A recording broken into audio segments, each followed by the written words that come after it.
విశాఖ పరిసర ప్రాంతాలలో కొండవాలు ప్రాంతాలలో నివసిస్తున్న ప్రజల సమస్యలకు శాశ్వత పరిష్కారం చూపడానికి ముఖ్యమంత్రి చంద్రబాబు నిర్ణయించారని, త్వరలోనే అది కార్యరూపం దాల్చనుందని హోంమంత్రి వంగలపూడి అనిత తెలిపారు.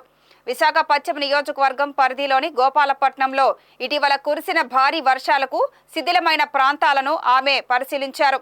స్థానిక ఎమ్మెల్యే గణబాబు అధికార యంత్రాంగంతో కలిసి ఆ ప్రాంతంలో పర్యటించి అక్కడ ప్రజలతో మాట్లాడి పరిస్థితులను అడిగి తెలుసుకున్నారు.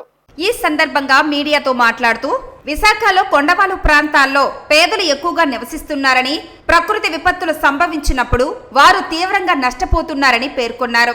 ఈ సమస్యకు శాశ్వత పరిష్కారం కనుగొనేందుకు ఓ కమిటీని ఏర్పాటు చేశామని, త్వరలో నివేదిక రాగానే సత్వర చర్యలు చేపడతామని తెలిపారు. ఆయా ప్రాంతాల్లో భూ పరీక్షలు నిర్వహించి రిటైనింగ్ వాల్స్, ఇనుప జల్లెళ్లు ఏర్పాటు చేసి సమస్యకు శాశ్వత పరిష్కారం చూపుతామని మంత్రి వెల్లడించారు. అంతకుముందు ఎమ్మెల్యే గణబాబు తండ్రి స్వర్గీయ అప్పల నరసింహ విగ్రహానికి పూలమాలలు వేసి నివాళులర్పించారు. మొన్న వర్షాల కారణంగా విశాఖపట్నంలోని ఏదైతే ల్యాండ్ స్లైడింగ్ జరిగిందో, ఇక్కడ మన వెస్ట్ నియోజకవర్గం అదేవిధంగా రామకృష్ణ నగర్ లో మనకు ల్యాండ్ స్లైడింగ్ జరిగింది.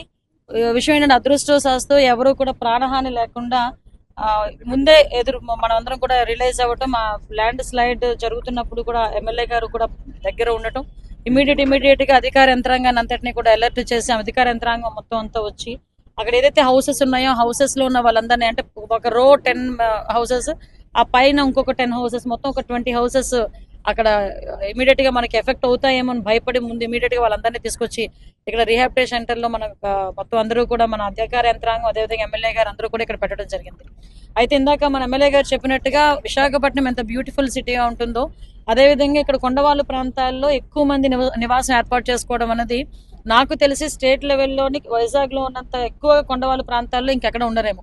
అటు ఆరులోవా ఏరియా అటువైపు చూసుకున్నా, ఇటు గోపాలపట్నం ఏరియా చూసుకున్నా, మనకు అటువైపు గాజువాక్ లో కొంత ఏరియా చూసుకున్నా, ఇలాంటి ఏరియాస్ లో చాలా మంది కొండవాళ్ళ ప్రాంతాల్లోని నివసించి అక్కడ కూడా నివసించిన వాళ్ళందరూ కూడా ఏంటంటే పేదరికంలో ఉన్న వాళ్ళు, రోజువారీ కూలీ చేసుకుని ఆ కూలీ డబ్బులతో వచ్చిన డబ్బులతోని పైసా కూడబెట్టుకుని ఆ ఇల్లులు కూడా కన్స్ట్రక్ట్ చేసుకునే పరిస్థితి, కొంతమందికి గవర్నమెంట్ దగ్గర నుంచి కూడా కొంత మేరకు సహాయ సహకారాలు అంది ఇల్లులు కూడా కట్టుకోవడం జరిగింది.